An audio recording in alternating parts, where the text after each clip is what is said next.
Top headlines. Godavari Banakacherla project వల్ల ఏ రాష్ట్రానికి ఇబ్బంది లేకుండా నీటి వినియోగం జరుగుతుందంటూ ఆంధ్రప్రదేశ్ సీఎం చంద్రబాబు నాయుడు స్పష్టం చేశారు. అమరావతిలో ఏడాది పాలన సందర్భంగా నిర్వహించిన సుపరిపాలనలో తొలి అడుగు కార్యక్రమంలో ఆయన మాట్లాడారు. ఈ ప్రాజెక్ట్ రాయలసీమకు గేమ్ చేంజర్ అవుతుందని, సాగునీటి అవసరాలు తీరటంతో రైతులు ఉత్సాహంగా వ్యవసాయం చేయగలరన్నారు. గోదావరి జలాల వినియోగం ద్వారా రెండు తెలుగు రాష్ట్రాలకు లబ్ధి కలుగుతుందన్నారు. సహజ వనరుల సమర్థ వినియోగం ద్వారా ప్రాంతీయ సమతుల్యత సాధించాల్సిన అవసరాన్ని ఆయన పునరుద్ఘాటించారు. బనకచెర్ల ప్రాజెక్టు ద్వారా రాయలసీమ అభివృద్ధికి నూతన అధ్యాయం ప్రారంభమవుతుందని చంద్రబాబు ధీమా వ్యక్తం చేశారు. ఎలాంటి దుష్ప్రచారాలు, అర్ధరహిత విమర్శలు సహించబోమని స్పష్టం చేశారు. పోలవరం బనకచెర్ల గోదావరిలో నీళ్లున్నాయి. మొన్న కూడా నేను ఒక మాట చెప్పాను, అటు తెలంగాణ వాడుకోవాలంటే వాళ్ళు కూడా వాడుకోవచ్చు, ఆంధ్రప్రదేశ్ మనం వాడుకుంటాం, ఎవ్వరికి ఇబ్బంది లేదు.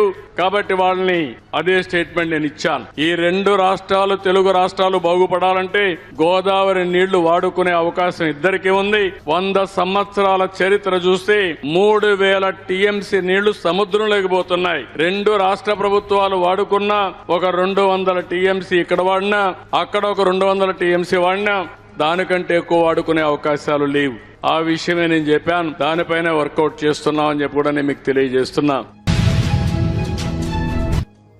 కూటమి ప్రభుత్వం విజయవంతంగా ఏడాది పాలనను పూర్తి చేసుకుందంటూ ఆంధ్రప్రదేశ్ డిప్యూటీ సీఎం పవన్ కళ్యాణ్ పేర్కొన్నారు. అమరావతిలో జరిగిన సుపరిపాలనలో తొలి అడుగు సదస్సులో మాట్లాడుతూ తాను ఎప్పుడూ రాష్ట్ర మేలు కోసమే ఆలోచిస్తానని స్పష్టం చేశారు. 2019లో అధికారంలోకి వచ్చిన వైఎస్ఆర్సీపీ ప్రభుత్వం పూర్తిగా విధ్వంస పాలనలే అందించిందని ఆరోపించారు. అప్పటి ప్రభుత్వం నాశనం చేసిన వ్యవస్థలను పునర్నిర్మించేందుకు కూటమి కట్టుబడిందని తెలిపారు.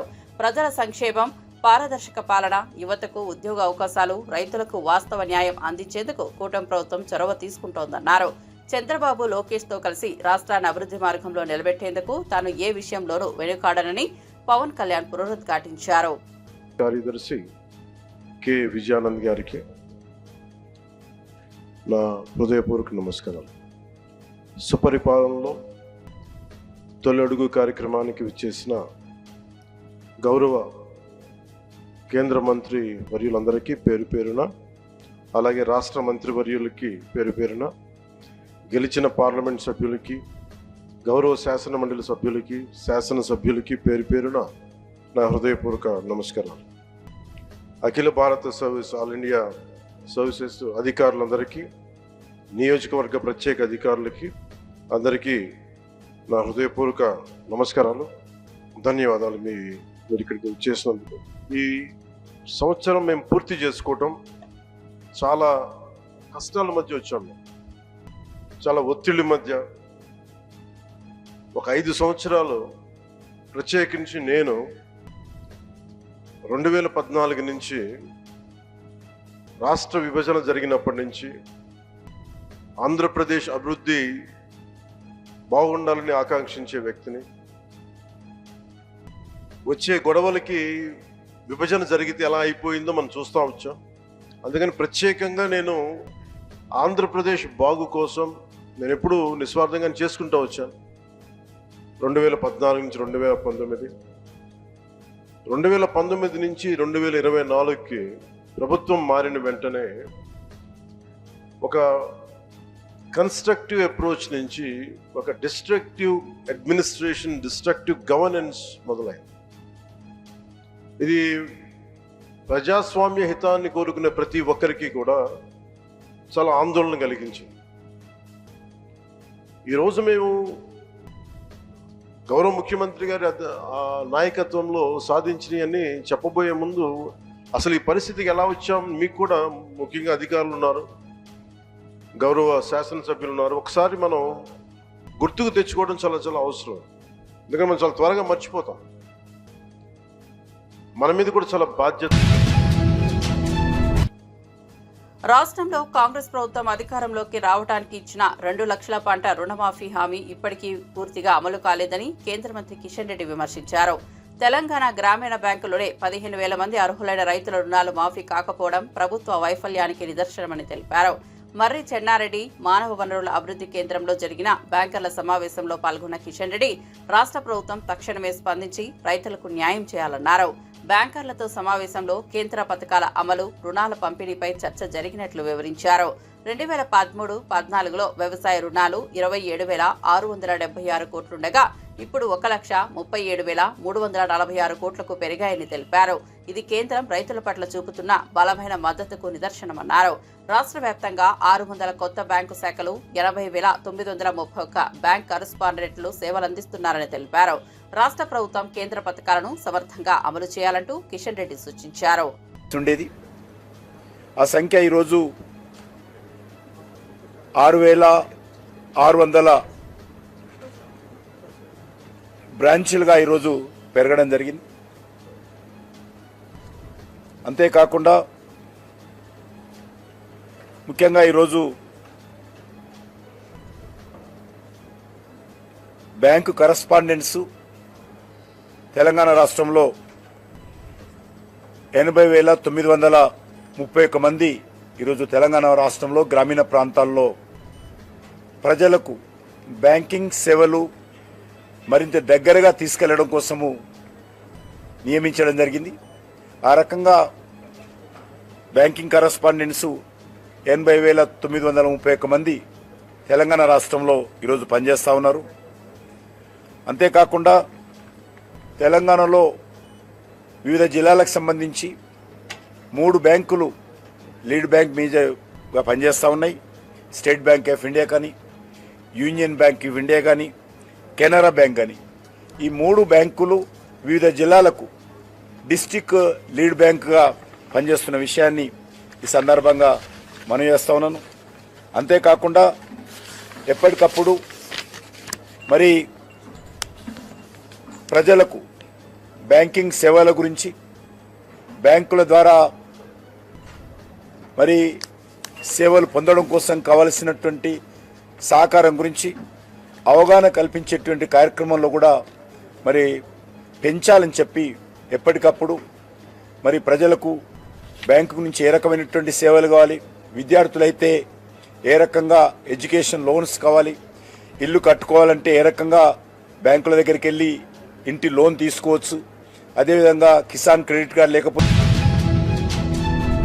వైఎస్ఆర్సీపీ అధినేత జగన్లో పాపభీతి ఉందా అని ప్రశ్నిస్తూ పీసీసీ అధ్యక్షురాలు షర్మిల తీవ్ర వ్యాఖ్యలు చేశారు. కారు కింద పడి చనిపోయిన వైసీపీ అభిమాని సింగయ్యను ఈడ్చుకుంటూ వెళ్లడమే కాకుండా ఆ దృశ్యాన్ని ఫేక్ వీడియో అంటూ ప్రజలను మభ్యపెడుతున్న జగన్ తీరును దుర్మార్గమన్నారు.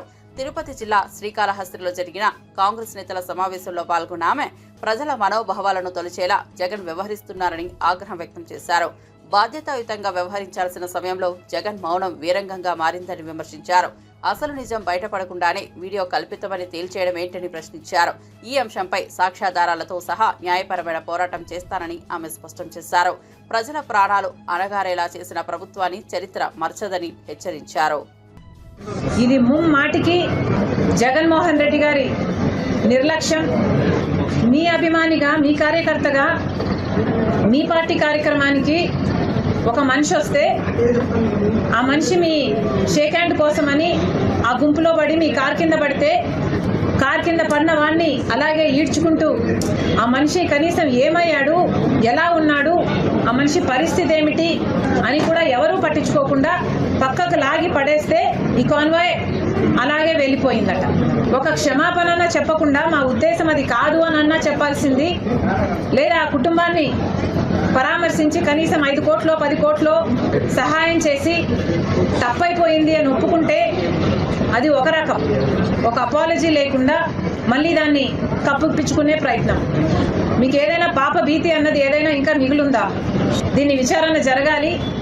కారులో ఉన్న అందరూ విచారణకు రావాలి.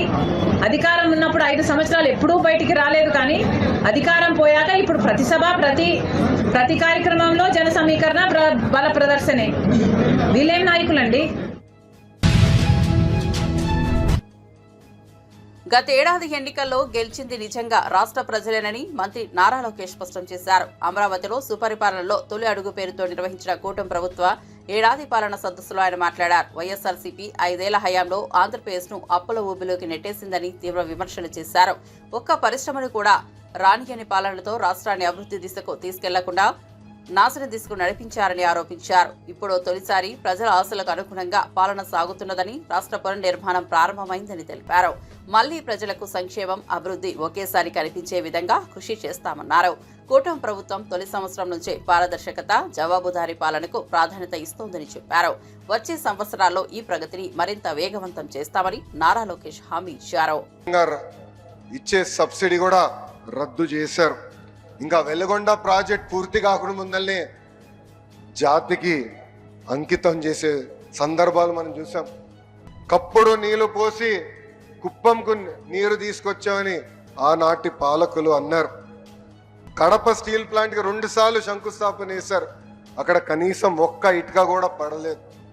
ఇంకా విశాఖపట్నంలో ఒక వ్యక్తి బతికేదానికి 700 కోట్లతో ఒక రాయల్ ప్యాలెస్ కట్టుకున్నారు తప్ప విశాఖ ఉక్కు గురించి కానీ అదేవిధంగా రైల్ జోన్ గురించి ఏనాడు మాట్లాడలేదు. 5 ఏళ్ళు అరాచక పాలన ప్రజలు చూశారు. ఏకంగా దళితుల్ని చంపి డోర్ డెలివరీలు చేసిన రోజులు ప్రజలు చూశారు. కోవిడ్ సమయంలో మాస్క్ అడిగినందుకు ఒక డాక్టర్ని ఎంత కిరాతకంగా చంపారో ప్రజలు చూశారు. అక్కని వేధించాడని కంప్లైంట్ చేసిన ఒక అమర్నాథ్ గౌడ్ని ఏకంగా పెట్రోల్ పోసి తగలబెట్టి చంపేసిన రోజులు ప్రజలు చూశారు. ప్రశ్నిస్తే లాఠీ దెబ్బలు, కేసులు, అరెస్టులు. ఇంకా విధ్వంస పాలనపై ప్రజలు తిరుగుబాటు చేశారు. అందుకే పెద్ద ఎత్తున కూటమిని ప్రజలు ఆశీర్వదించారు, దీవించారు. సుపరిపాలనలో మనం తొలి అడుగు వేశాం. 5 ఏళ్ళు రాష్ట్ర విధ్వంసం చేసిన వారు ఈరోజు ప్రజాప్రభుత్వం ఏం చేసిందని ప్రశ్నిస్తారు. వాళ్ళు నేను సూటిగా కొన్ని సమాధానాలు చెప్పదలుచుకున్నా. ప్రభుత్వం వచ్చిన తర్వాత ప్రజలు ఈరోజు ప్రశాంతంగా ఉంటున్నారు. ప్రజాప్రభుత్వం వచ్చిన తర్వాత ప్రజల ముఖంలో చిరునవ్వు ఈరోజు కంపడుతుంది. ప్రజాప్రభుత్వం వచ్చిన తర్వాత ప్రజా సంఘాలకు ప్రశ్నించే హక్కు కూడా ఈరోజు కూటమి ప్రభుత్వం అందించింది. నియంత పాలన నుంచి ప్రజలకి నిజమైన స్వాతంత్రం ఈరోజు వచ్చింది. అది అన్ని సాధించామని కేంద్ర మంత్రి కరీంనగర్ ఎంపీ అయిన బండి సంజయ్ కాళేశ్వరం ప్రాజెక్టుపై అసత్యాలు ప్రచారం చేస్తున్నాడని మాజీ మంత్రి ఎమ్మెల్యే గంగుల కమలాకర్ ఆగ్రహం వ్యక్తం చేశారు. రాష్ట్రంలో ఇప్పటికీ బీఆర్ఎస్ ప్రభుత్వమే ఉందనుకునే పరిస్థితిలో బండి సంజయ్ ఉన్నాడా అని నిలదీశారు. ప్రతిరోజు బీఆర్ఎస్ పార్టీపై విమర్శలు చేయడం ఆయనకు అలవాటైపోయిందన్నారు. ప్రస్తుతం పాలనలో కాంగ్రెస్ ప్రభుత్వం ఉందా లేదా బీజేపీ ప్రభుత్వం నడుస్తుందా అనే అనుమానం ప్రజల్లో కలుగుతోందని ఎద్దేవా చేశారు. కాళేశ్వరం ప్రాజెక్టు తెలంగాణకు జీవనాడి లాంటిదని, బీజేపీ నేతలు దానిపై తప్పుడు ప్రచారం చేయడం బాధాకరమన్నారు. రాజకీయ లబ్ధి కోసం రాష్ట్ర ప్రయోజనాలను తాకట్టు పెట్టకూడదని గంగుల హితవు పలికారు. తెలంగాణ అభివృద్ధిపై బీజేపీ నేతల అసూయతోనే ఇలాంటి వ్యాఖ్యలు వస్తున్నాయని మండిపడ్డారు. మా చంద్రబాబు నాయుడు ఇండియాలో భాగస్వామ్యం మేము సపోర్ట్ చేస్తాము అని మోడీ వచ్చి యోగా చేసినట్టు ఈయన చేస్తే చెప్పుకోవచ్చు, పోలవరం డ్యామేజ్ అని చెప్పుకోవచ్చు. మరి ఇక్కడ రేవంత్ రెడ్డి ప్రభుత్వం నడుతుంటే ఎవరిని కాపాడుతందుకోసము ఈ బండి సంజయ్ ఇలా మాట్లాడుతూ, దాంతోపాటు ఈ బీజేపీ నాయకులందరంగా ఎవరిని కాపాడుతున్నారు. ఇంకా కూడా వాళ్ళకి భ్రమ ఉంది. మా ముఖ్యమంత్రి కేసీఆర్ అనుకుంటారు ఏంది? పొద్దున్నేస్తే ప్రభుత్వాన్ని విమర్శించాలంటే మాకు కేసీఆర్ విమర్శిస్తున్నారు. ప్రభుత్వం ఈ రోజు మారిపోయింది. కాంగ్రెస్ ప్రభుత్వం సోయి కూడా లేకుండా పోయింది. సిడబ్ల్యూసి లెటర్ను పబ్లిక్ కరీంనగర్లో ప్రెస్కు రిలీజ్ చేశాడు. అందులో ఏమన్నాడు? తొమ్మిడిహట్టి దగ్గర 165 టీఎంసీల నీటి లభ్యత ఉన్నది అని ఒక స్టేట్మెంట్ ఇచ్చాడు. ఎవరు? బండి సంజయ్ గారు అని ఒక ఇదే లెటరు దాన్ని సూచించడం జరిగింది. సిడబ్ల్యూసి పంపిన లెటరు. ఇదే లెటర్ను కూడా మళ్ళీ మీ ద్వారానే నేను ప్రజలకు చెప్తున్నా. కానీ ఇక్కడ ప్రాబ్లం ఏంటంటే ఈయన మధ్య సగమే చదివి ప్రజలకు చెప్పిండు, ప్రెస్కు సగమే చెప్పిండు, మొత్తం కంప్లీట్ కాలే. తమ్మిడిహెట్టి దగ్గర 165 టీఎంసీల నీటి నిల్వ ఉంటుంది. కానీ అందులో అప్పటికే 63 టీఎంసీల నీటిను అలాట్ చేశాము పై రాష్ట్రాలకు అని చెప్పి క్లియర్గా ఇందులో రాసిండ్రు. As evidence from the detailed water availability studies carried out project, this office in last few years, the net water available at the barrage location is about 165 TMC. అని ఇక్కడికే చదివిండు, ఇచ్చిండు. కానీ దాంతో ఫర్దర్ చదవాలి. At 75% dependable, which includes preserved surplus from the share of upper states. That is assuming the utilization of the upper side states limited to 75% availability of 63 TMC. అంటే దీని ఉద్దేశం ఏంటంటే అక్కడ మ్యాక్సిమం 160 టీఎంసీ వస్తుంది, కానీ అందులో పై రాష్ట్రాలకు సంబంధించిన 63 టీఎంసీ కేటాయించేసినాం మేము. కాబట్టి ఇక మీకు ఉండేది 102 టీఎంసీలు మాత్రమే ఉంటుంది అని అన్నారు.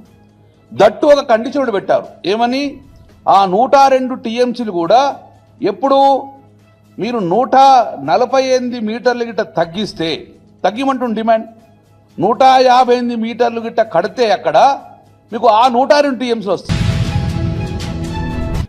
ప్రధాని మోదీ సహకారంతో వచ్చే 3 ఏళ్లలో వికసిత్ ఆంధ్ర లక్ష్యాలను సాధిస్తామన్న విశ్వాసాన్ని బీజేపీ రాష్ట్ర అధ్యక్షులు డాక్టర్ పురంధేశ్వరి వ్యక్తం చేశారు. అమరావతిలో జరిగిన సుపరిపాలనలో తొలి అడుగు సమావేశంలో ఆమె పాల్గొని మాట్లాడారు. వైఎస్ఆర్సీపీ ప్రభుత్వం రాష్ట్రాన్ని అప్పుల ఊబిలోకి నెట్టిందని, ఆ ఆర్థిక సంక్షోభం నుంచి బయటపడేందుకు CM Chandrababu, deputy CM Pawan Kalyan రథసారథుల్లా శ్రమిస్తున్నారని కొనియాడారు.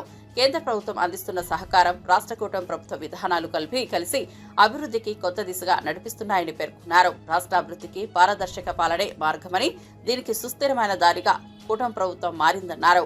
పెరుగుతున్న పెట్టుబడులు, బలమైన పాలన వ్యవస్థతో వికసిత్ ఆంధ్రాకు ఇది ఆరంభం మాత్రమేనని పురంధేశ్వరి స్పష్టం చేశారు. ఆ రాజు ఎవరైతే ఉంటారో తనకి సంతృప్తి ఇచ్చేటువంటి విషయం మాత్రమే వారు చేయరు. నిజంగా ప్రజలు ఏదైతే ఆకాంక్షిస్తారో వాటిని ఆచరణలో పెట్టేటువంటి వారే నిజమైనటువంటి పాలకుడు అని చెప్పి పెద్దలు చెప్పినటువంటి మాట. అటువంటి పరిపాలన దక్షత కలిగినటువంటి వారు చంద్రబాబు నాయుడు గారు. అక్షర క్రమంలో మాత్రమే కాకుండా అభివృద్ధిలో కూడా అగ్రగామిగా నిలపగలిగేటువంటి దక్షత వారికి ఉన్నటువంటి సందర్భంలో పవన్ కళ్యాణ్ గారు కూడా వారి యొక్క సహకారాన్ని వారికి అందిస్తున్నటువంటి నేపథ్యంలో ఖచ్చితంగా వికసిత్ ఆంధ్ర రాష్ట్రాన్ని మనమందరం ఈ 3 సంవత్సరాల కాలంలో సాధించుకునే దిశగా అడుగులు వేద్దామని చెప్పి తెలియజేసుకుంటూ సెలవు తీసుకున్నాను. జై హింద్. స్థానిక సంస్థల ఎన్నికల్లో బీసీలకు 42% రిజర్వేషన్లను తక్షణమే అమలు చేయాలని బీజేపీ శాసనసభాపక్ష నేత ఏలిటి మహేశ్వరరెడ్డి డిమాండ్ చేశారు. బీసీ వర్గాల న్యాయం కోసం రాష్ట్ర ప్రభుత్వం స్పష్టమైన ప్రకటన చేయాలని కోరారు. రైతు భరోసా నిధులు కూడా అసంపూర్ణంగా మంజూరయ్యాయంటూ విమర్శలు చేశారు. ఒక సీజన్లో ఇవ్వకపోవడం, మరో సీజన్లో కేవలం 4 ఎకరాలకు మాత్రమే ఇవ్వడం ఏంటని ప్రశ్నించారు. ఈ నెల 2న అమలుకు రావాల్సిన రాజీవ్ యువ వికాసం పథకాన్ని ఎందుకు పెండింగ్ లో ఉంచారో ప్రభుత్వం స్పష్టం చేయాలన్నారు. నిరుద్యోగులను కాంగ్రెస్ ప్రభుత్వం మోసం చేస్తోందని ఆరోపించారు. మాజీ ప్రభుత్వమైన బీఆర్ఎస్ హయాంలో జరిగిన అవినీతి అక్రమాలపై విచారణ చేసి బాధ్యులను జైలుకు పంపేలా చర్యలు ఎందుకు తీసుకోవడం లేదని మండిపడ్డారు. మంత్రివర్గ సమావేశంలో రాజీవ్ యువ వికాసంపై తక్షణ నిర్ణయం తీసుకోవాలని డిమాండ్ చేశారు. 11 నెలల పాటు దాదాపుగా లోకల్ బాడీ ఎన్నికల్లో మున్సిపాలిటీలు కానివ్వండి, అంతకు ముందు దాదాపు 15 నెలల నుంచి గ్రామ పంచాయతీ, ఎంపీటీసీ, జెడ్పీటీసీ ఎన్నికలు లేక ఈ రోజు గ్రామీణ ప్రాంతంలో పూర్తిగా అభివృద్ధి కుండబడమే కాకుండా గ్రామీణ ప్రాంతంలో ప్రాతినిధ్యం లేక ఎక్కడి సమస్యలు అక్కడనే మరి ప్రజలంతా ఇబ్బంది పడతా ఉంటే దాదాపు సంవత్సరంన్నర మీరు అధికారంలోకి వచ్చిన తర్వాత లోకల్ బాడీ ఎన్నికల విషయంలో ఎందుకు ఈ రకంగా దాటవేసే ధోరణి చేస్తా ఉన్నారు, లోకల్ బాడీ ఎన్నికలు ఎందుకు నిర్వహించలేకపోతా ఉన్నారో మరి తెలియజేయాల్సిందిగా మేము కోరుతా ఉన్నాం. దాదాపుగా 23,973 మందికి మా పెంచిన రిజర్వేషన్ వల్ల బీసీ సోదర సోదరిమణులకు లబ్ధి చెందుతుందని చెప్పినటువంటి రేవంత్ రెడ్డి గారు ఆ ఊసే లేకుండా ఈ రోజు దాటవేసే కార్యక్రమాన్ని చేస్తా ఉన్నారు. ఎట్టి పరిస్థితిలో మరి భారతీయ జనతా పార్టీ అంశంలో ఖచ్చితంగా మీరు చెప్పినట్టుగా రిజర్వేషన్ ఇంప్లిమెంట్ చేయాలని చెప్పి డిమాండ్ చేస్తా ఉన్నాం. అఖండ గోదావరి పర్యాటక ప్రాజెక్టు శంకుస్థాపన కార్యక్రమం ఈ నెల 26న జరగనున్నట్లు పర్యాటక శాఖ మంత్రి కందుల దుర్గేష్ తెలిపారు. ఈ కార్యక్రమానికి కేంద్ర జలశక్తి మంత్రి గజేంద్ర సింగ్ షెకావత్ హాజరు కానున్నారు. ఉప ముఖ్యమంత్రి పవన్ కళ్యాణ్, బీజేపీ ఎంపీ పురంధేశ్వరి కూడా ఈ శంకుస్థాపన సభలో పాల్గొంటారని మంత్రి వెల్లడించారు. మొత్తం 97.44 కోట్లతో అఖండ గోదావరి ప్రాజెక్టును అభివృద్ధి చేయనున్నట్లు వెల్లడించారు. రాజమండ్రి హ్యావ్లాక్ వంతెనను పర్యాటక దృష్ట్యా ప్రత్యేకంగా అభివృద్ధి చేసి అంతర్జాతీయ పర్యాటక ప్రాజెక్టుగా మలచనున్నామని తెలిపారు. గోదావరి పరివాహక ప్రాంతాలకు ఈ ప్రాజెక్టు ద్వారా పర్యాటక రంగంలో కొత్త దశ చేర్చుతుందని చెప్పారు. ఈ అఖండ గోదావరి ప్రాజెక్టు మనం కూటమి ప్రభుత్వం అధికారంలోకి వచ్చిన తర్వాత చాలా ప్రతిష్టాత్మకంగా తీసుకుని గజేంద్ర సింగ్ షెకావత్ గారి యొక్క సహకారంతో సాకారం చేసుకుంటా ఉన్నాం. ఇప్పుడు ఈ ప్రాజెక్టు మొత్తంగా ఒక పక్కన మనకి రాజమండ్రిలో హ్యావలాక్ బ్రిడ్జి, అదేవిధంగా పుష్కర్ ఘాట్ సుందరీకరణ, దాంతోపాటు కడియం నర్సరీలు దాన్ని ఒక సెంటర్గా తయారు చేయటం, దాంతోపాటు బ్రిడ్జి లంకలో టెంట్ హౌసెస్ కానీ, బోటింగ్ కానీ ఇతరత్ర కార్యక్రమాలు చేసుకోవటం, వీటితో పాటు నిడదవోలు కోట సత్యమ్మ తల్లి టెంపుల్ దగ్గర ప్రయాణికులకి లేకపోతే భక్తులకి సౌకర్యాలు కల్పించే కార్యక్రమం, దాంతోపాటు అక్కడ కూడా గోదావరి కాలువ ప్రవహిస్తుంది కనుక అక్కడ గోదావరి హారతి ఘాట్ని ఏర్పాటు చేసుకోవటం, దాంతోపాటు బోటింగు, అదేవిధంగా కెఫ్టేరియాలని పెట్టుకుని పర్యాటకులను ఆకర్షించాలనేటువంటి బృహత్తరమైనటువంటి ఆలోచనతోటి ఈ కార్యక్రమాన్ని మనం రూపుదిద్దాం. ఇందులో కొంత మేరకు అంటే పూర్తిగా 94,44,00,000కి ఇంకా టెండర్లు ఫైనలైజ్ కాలేదు, కానీ అందులో ముందు మన పుష్కర్ ఘాట్ని సుందరీకరించే కార్యక్రమానికి సంబంధించి దానికి టెండర్లు ఫైనలైజ్ అయినాయి. ఆ టెండర్ల ద్వారా రేపు 26వ తారీఖున దానికి శంకుస్థాపన చేసుకోబోతున్నాం. ధనుష్, నాగార్జున, రష్మిక మందన ప్రధాన పాత్రధారులుగా శేఖర్ కమల దర్శకత్వంలో తెరకెక్కిన కుబేరా చిత్రం ఇటీవల మంచి విజయాన్ని అందుకుంది. ఈ సందర్భంగా హైదరాబాద్ చిత్ర బృందం ఘనంగా సక్సెస్ మీట్ ను నిర్వహించింది. నాగార్జున మాట్లాడుతూ కుబేరా సినిమా విజయం మా అందరికీ ఎంతో ఆనందాన్ని ఇచ్చింది. ఈ కథను ప్రేక్షకులు హృదయపూర్వకంగా అంగీకరించడం ఎంతో గొప్ప విషయం. శేఖర్ కమల అద్భుతమైన కథనంతో పాటు ధనుష్, రష్మిక జోడీగా ఆకట్టుకున్నారు. నేను నటించిన పాత్రకు ప్రేక్షకుల నుంచి మంచి స్పందన ఇవ్వడం ఆనందంగా ఉంది అని తెలిపారు. నిర్మాతలు సునీల్ నారంగ్, పుష్కూర్ రామ్మోహన్ రావుకు కృతజ్ఞతలు తెలిపారు. ప్రేక్షకుల ప్రేమతోనే ఈ చిత్రం సూపర్ హిట్ అయిందని పేర్కొన్నారు. కుబేరా విజయంతో అందరి ముఖాల్లో ఆనందం కనిపిస్తోందని చిత్ర బృందం చెప్పింది.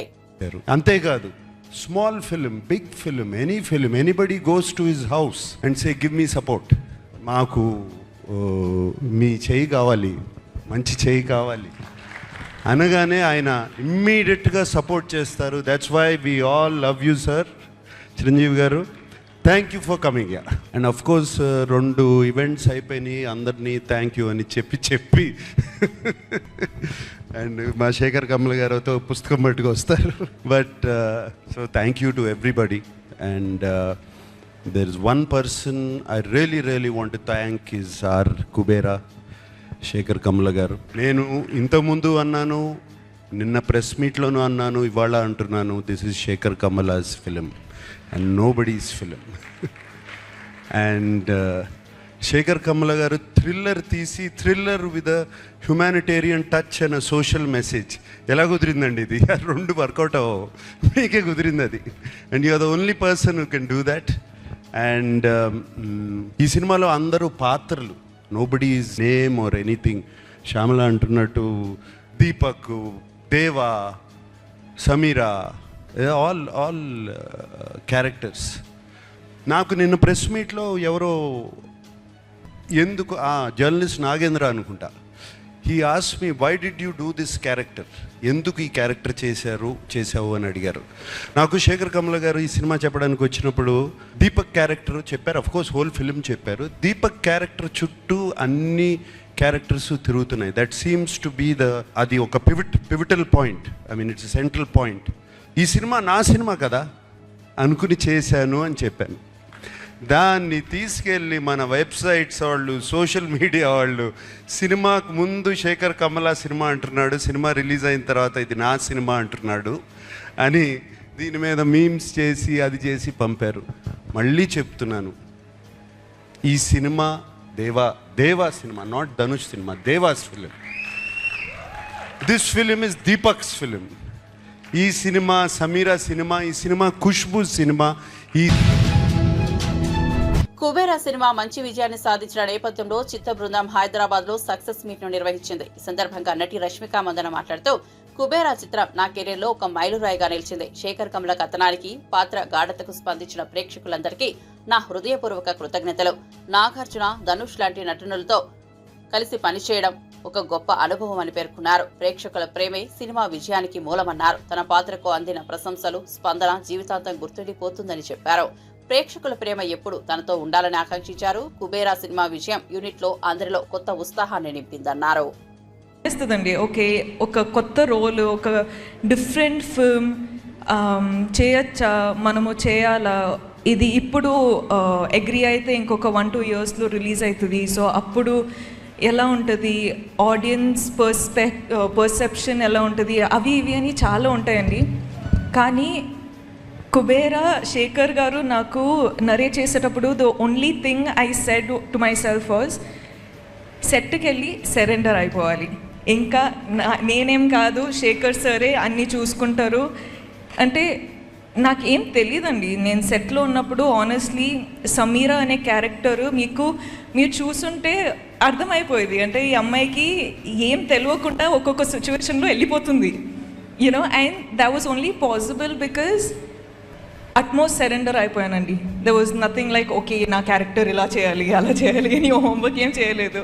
జస్ట్ అక్కడ వెళ్ళి డైరెక్షన్ టీమ్కి వెళ్ళిపోయి చెప్పిన, అంటే మీరు చూసుకోండి ఇంకా నా ట్రస్ట్ మీ పైన ఉంది అని చెప్పేసిన. అండ్ ఇప్పుడు మీరందరూ చూస్తున్నారు సమీరా అనే క్యారెక్టర్ ఇలా పోర్ట్రే అయిందంటే it is only because of the direction department. So guys, thank you so much. Thank you will be too little of a word to say to all of you, but thank you. అంటే ఇలాంటి character నాకు perform చేయొచ్చా చేయలేనా అని నేను చెప్పినట్టు doubt ఎప్పుడు ఉంటుంది, కానీ అలాంటి క్యారెక్టర్ మనకు రావాలంటే నేనే చాలా ఆశ్చర్యపడ్డానండి. ఎందుకంటే లైక్ అందరూ డాన్స్ చేయొచ్చు, డాన్స్ చేస్తా, మంచి మంచి కొరియోగ్రాఫర్స్ దొరికితే డాన్స్ చేస్తా, కో యాక్టర్స్ అంతా డాన్స్లో అంత ప్రోస్ అయి ఉంటే నాకు కూడా చాలా ఈజీ అవుతుంది. కానీ ఇక్కడ ట్వింకిల్ ట్వింకిల్ లిటిల్ స్టార్ ఉండేది, కానీ more than dance and glamour అది ఇది కాకుండా sir, you showed people that I could actually perform. So, thank you. Dhanush sir, I watched the film and I was like, I messaged Dhanush sir saying, oh my God. Ante, that's all I said because I have always loved him. I've always loved you, sir, as a performer, and as a co-star, I've always loved you in all these one film that I